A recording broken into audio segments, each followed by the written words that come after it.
Oh, just finishing up my coffee. My second cup today. I'll probably have 3 because it's still pretty early and I'm a little tired. You might be able to see some bags under my eyes.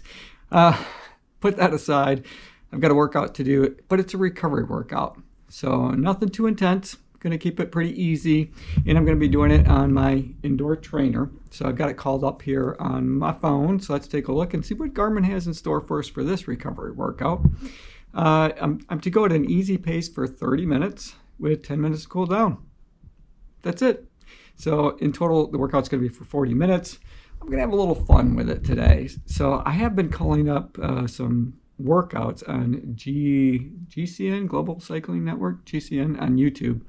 But today what I thought I would do is call up a different style of indoor cycling video on YouTube where you kind of follow along and you get to go through, I think, some mountainous areas, things like that. So since it's not a specific workout, it's just getting my heart rate up into that easy zone and maintaining it there for 30 minutes. Should be a little bit fun. Should be some fun. I'm looking forward to it. I've attempted to do similar videos for running in the past where I've taken my GoPro and filmed my run, and I'll probably do that again in the future when the trails are a little nicer to look at.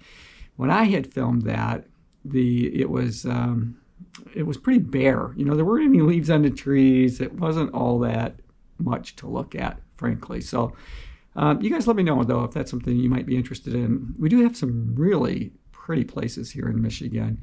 And so I thought about doing something like that again, maybe out on those same trails. Trails are a little harder to do those types of videos, however, because it's just a lot of ups and downs, a lot of hills. And so that makes it a bit challenging to continuously to hold the GoPro and film. When I wear it on my chest, and I do have a chest mount, and I've got one for my hat, things like that. But the footage just isn't as steady or controlled as it is when I simply hang on to it. But when you're hanging on to it, it creates some other issues. Have you ever tried to film yourself when you run using a selfie stick? And so kudos to athletes like Kofuzi, so Michael, who does a wonderful job with that. And I certainly aspire to get footage as good as his when I'm out here for all of you guys, when I try to film myself when I run. But what happens is when you've got the selfie stick in one hand, typically it's my right hand, although sometimes I'll switch it up, you're trying to hold this as steady as possible. So now you've lost that counterbalance that you normally would have with your arm swing. And that, it can be difficult. It can be challenging at times. And that, I find that to be true anytime I'm trying to film myself when I run. But so that aside, whether or not I do another trail video, I probably will attempt it, but it might not be as long as the one that I did earlier. And I might do one that's more maybe around town. Maybe head into East Lansing and run around the campus of Michigan State University, because it's absolutely gorgeous. There's some really, really nice places around the campus that are fun to look at. And it's just, it's very historic. I enjoy looking at all of the different buildings. There's, a good mix of old and new that's there. And so it might be kind of a fun one for us to do. But you guys can let me know in the comment section below if there's a place that you might want me to check out here in Michigan. Kim and I enjoy going up to Mackinac. It's a bit of a drive for us, but we do like to go up to Mackinac Island at times. And that might be kind of a fun one to do. I think they actually have a 5K up there. So, it might be fun to maybe run in a 5K and film that for all of you. So anyway, let me know in the comment section below if that's something you might be interested in. All right, but for today's video, enough about all that. I'm going to get on my Merrick indoor trainer and get this recovery workout going. And we'll chat just a little bit throughout the workout. All right, see you here in a minute. So I called up on my phone my heart rate zones, just so I can remember where I'm supposed to be or where I'm supposed to keep it. For recovery, it's going to be in the easy zone.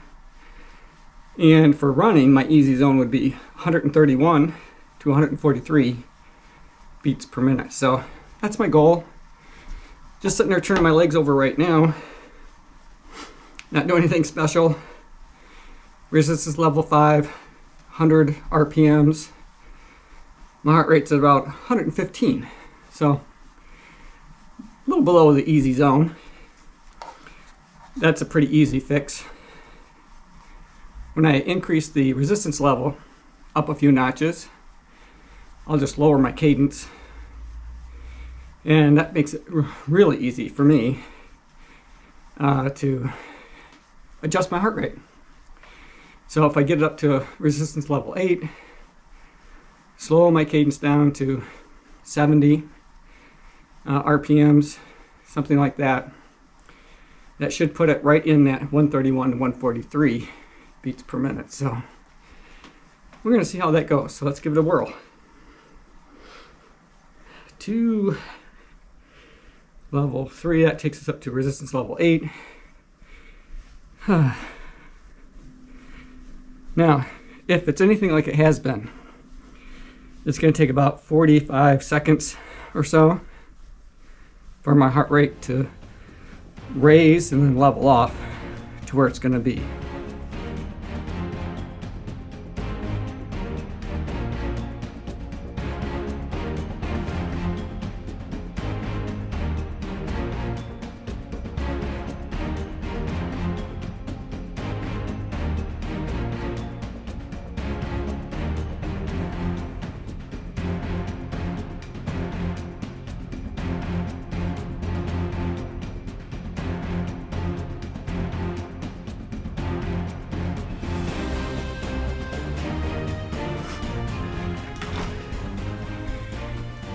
So I am halfway through this 40-minute effort. Again, it's 30 minutes and easy and 10 to cool down, just as a reminder of the format. So I did up the resistance to 8. I was turning my legs over at about 73 RPMs at that level. And when I looked down, it took a while for my heart rate to get up there from that warm up into the easy zone. But once it got there, it stayed there pretty well. So I feel pretty good about that. Right now my heart rate is back down into that warm-up zone as I sit in the seat and reduce the resistance, turn my feet over, 90 RPMs. So I'll just share this with you guys because if you've been on the channel for a while, you know that my heart rate monitor got a pretty bad, funk smell to it. And you guys gave me some suggestion, wash it with soap and water, that kind of thing. But what seems to have worked so far, or at least has really helped, it still has a bit of a smell. But I just took a cup, put some water in it, put some baking soda, and submerged it all but the electronics, and let it sit overnight. So, it's probably good 9-10 hours that it sat in that solution. And I pulled it out today and it is much better. So that's probably something I'm going to just do routinely. After I wash it and so on after use, I'll just put it in that solution of water and baking soda. And hopefully that'll help keep that smell down because it was getting pretty pungent. If I left it anywhere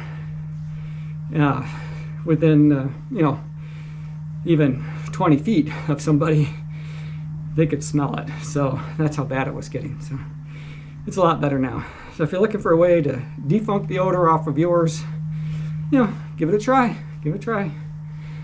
I'm sure there's a lot of other ways that you can do it, but I had the baking soda and the water, of course. So, that's what I used, and it seems to have worked. All right, so I got, a few more minutes into this easy effort. And another thing, because I probably won't touch base with you now until after it's over. But part of what I'm working on too during this easy effort is to keep my core tight and to engage my glutes. The kinds of things that I tend to forget when I'm in the heat of the battle. You're doing a more strenuous exercise. So it's a good time for me to practice trying to make sure that all of the parts of me that should be engaged are engaged. So, all right, with that, I'll see you in the cool down. All right. All right, so the workout is done. And even though it was a recovery workout and an easier effort, doesn't mean that you don't still sweat. You know that if you're out running doing a recovery workout, you're still going to get warm, you're still going to sweat because you're still putting forth some work, but you're keeping your heart rate, keeping the effort in that easy zone level. And just as a reminder, so let me call this up because now I don't remember. So my easy zone for today was 131 to 143 beats per minute. That's what I was trying to accomplish. And I had to adjust the dial on my indoor trainer a bit for the levels, but again, I found it to be pretty good at right around resistance level of 8 and turning my legs over right around that 73, 74 RPMs. And when I was doing that, I was able to keep my heart rate in the high 130s to the low 140s. So my guess is it's going to be somewhere around 136 to maybe 139 beats per minute on average for the workout, which is right in the middle of where I wanted to be. So I think I got that one done pretty well. All right, let's just take a look at the overall numbers for the recovery workout. Now the duration on the Merit app has it at 41 minutes and 13 seconds, which is a little different than Garmin, but that's just because I have a little bit of time difference between starting my watch and getting the app up and running. Sometimes I need to connect the bike if it's not already connected. It only takes a second or two, but it does create a slight variance in the time. So 41:13, total distance was 19.17 kilometers. Average power was 258.2, and then of course the average resistance was 8. All right. Hey you guys, thanks for making it to the end of the video. Hope you guys enjoyed it. I enjoyed making it for you. As always, run tall, run strong, be kind to one another. Thanks for watching, and I'll see you in the next one.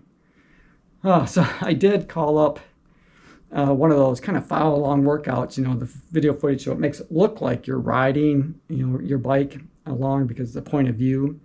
And, as I talked about early on, and what I found is kind of funny because, when they would go around a corner, I was kind of leaning into the corner that they were going around, even though I didn't need to, or if they were going uphill or downhill, I kind of wanted to adjust my effort. So that was kind of fun. It was kind of fun to do. All right. We'll see you in the next one.